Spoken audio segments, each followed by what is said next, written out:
Азыркы учурда Сырлов райондук пробация бөлүмүндө 200дөн ашык кардарыбыз бар. Алардын ичинен 40тан ашыгы айымдар болуп эсептелинет. Жана 7 жашы жете элек балдар болуп эсептелинет. Ар бир кардар келип каттоого турганда биз пробациялык план жана жеке индивидуалдык план түзөбүз. Жеке индивидуалдык пландын негизинде биз иш алып барабыз. Кардар эмнеге муктаж болгондугу боюнча ошол учурда сурап, ошол боюнча иш алып барабыз. Биринчиден, биз жардам бере турган жана ресоциализация боло турган кардарларга биринчиден психологдон өткөрөбүз. Андан кийин гуманитардык жана башка жардамдарды бере алабыз. Мисалы айтсак, паспортту жок болсо же башка документтер жок болсо ошолорду алып бергенге аракет кылып алып бергенге жардам беребиз. Жана андан сырткары медициналык жактан жабыркаган кардарларыбызга дагы медицина жагынан жардам берүүгө аракет кылабыз. 2018-жылдан бери каттоодо турган кардарыбыз медициналык жардамга муктаж болуп, индивидуалдык жеке программанын негизинде медициналык кароого жиберилген. Пробация органы сизге кандай жардам берди? Кудайга шүгүр, ошо пробация органдары бизге пробация инспекциясы бизге жакшы жардам берет. Жеке мага жакшы жардам берди. Анткени бул эң биринчи ушу 2018-жылдан бери соттолгондон баштап мен пробацияда катталып жүрөм дегеним. Ошо пробацияда мен эң биринчиден психологиялык жактан жардам көрдүм. Бул эң негизгиси. Психология жактан бул өтө маанилүү экен. Адамды колдоп, поддержка кылып, кандайдыр бир муктаж болсо жардам көрдүм. Мисалы, продукты жактан, тамак аш жактан жардам боло күттүм, көрдүм. Кийим кечек ушу балдарыма, ушу эки кызыма ушу жардам беришкен кийим кечек жактан. Мисалы, сентябрь айларда биз ушу пробацияда тургандар ушу именно муктаж болгон адамдарга, аялдарга ушу көп балалуулар болсо, жанагындай канцелярский тетрадь, ручка, ушу мектепке керектүү нерселер, каражаттарга болгон жардамды көрдүм.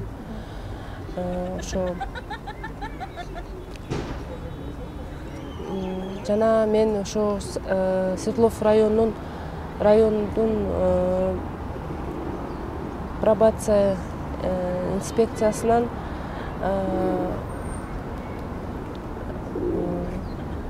Свердлов районунун центр занятости деген бар экен. Ошол жака мен катталгам. Ушу жумушу жок айымдар, адамдар ошол жакта катталып, жумушу жокторго бесплатно бесплатно окушат экен. Ушу ар кандай окуу жайларга жиберишет экен. Мен ошо пробациядан ошо бесплатно центр занятостька жиберип, ошол жерде мен центр занятостьтан ошо 2 курсту бүттүм. Компьютерный курсу бүттүм. Жана английский курсун бүткөм. Ошо эми буюрса жакшы болуп, ден соолугума байланыштуу жакшы болсом, мен ошо машина айдаганды үйрөгөн курсун бүткүм келет. Ошондой. Ал жакта швеянын окуусун окуса болот, тигүүчүнүн окуусун бүтсө болот экен. Жана парикмахердин окуусун бүтсө болот экен. Чач алуу адамдын ошо жана косметологияны, массажды бүтсө болот экен. Ошонун арасынан мен ошо пробация инспекциясынан мен ошол жакшы көп жардамдар күттүм. Ошо Аллахым ыраазы болсун. Кудайга шүгүр, жакшы жардам берип атат. Азыр деле ошо ай сайын мен ошо катталып, колгум катталып көзөмөлдөмүндө турам да, ошон үчүн катталып келип турган сайын дайыма ошо жакшы маанай, жылуу сөз, психологик жактан жардам күтөм. Ошо дайыма сурап турушат, эмне керек, кандай жашап атасың, кандай акыбалда турасың, ден соолугуң жакшыбы, эмнеге муктажсың деп. Ошо бул мага эң чоң поддержка деп ойлойм да ошого. Ошол сымбат жөнүндө айтып берсем, биз 2016-жылы бизге учетко туруптур, сентябрь айында келиптир. Жана аялдардын жатындын мойнуна рак оорусу экен. Экинчи стадия деп келген. Ага чейин сураштыра келсек, негизи онкология институту боюнча 14-жылдан бери учетто турат экен, ушул эле диагноз менен. Ошол анан бул жактан болсо убагында да обследованияларын, изилдөөлөрүн өтүп турат. Инвалидность өттү. Бүгүнкү күнгө мына 22 жылга 3 группаны алган. Азыр ушу 3 группадагы инвалид, майып болуп эсептелет. Ошондо 2016-тан бери майып болуп эсептелет да негизи. Ошол андан тышкары сымбатындагы башка оорулар да бар. Ошо бронхиальный астмасы бар. Өнөкөт бронхити бар. Онкология боюнча жатынын алдырткан жана операция виркейме деп коет. Ошо рак оорусу боюнча ушул операция жасалат. Ошол операция болгон.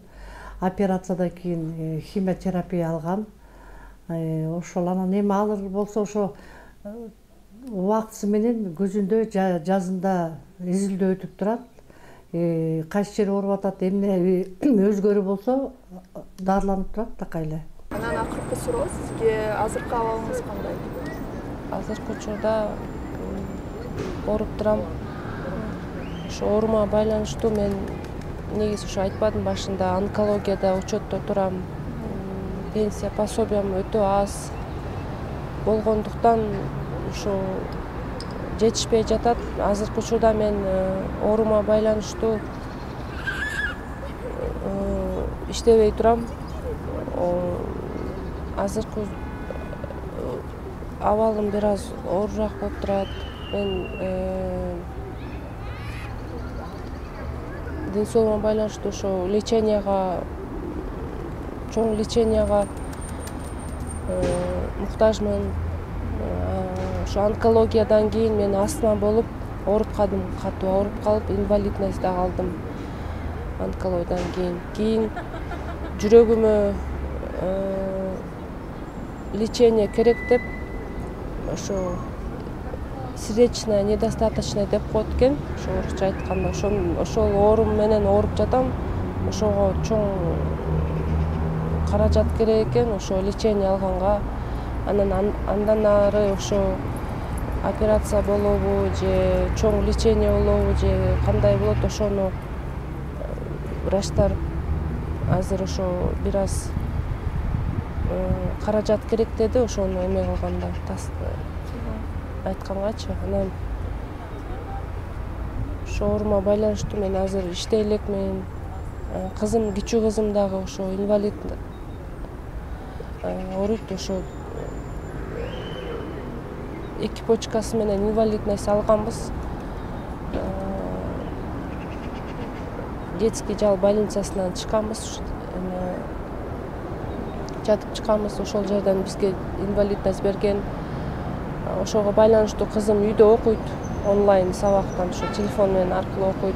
Анан кызымды дагы ошо мектепке бара албайт деп ошо инвалидность берип, ошо үйдө окутуп, азыр леченияга ага дагы ошо лечение керек деп атат. Азыр ошо кызым экөөбүз муктажбыз да ошо леченияга. Ошо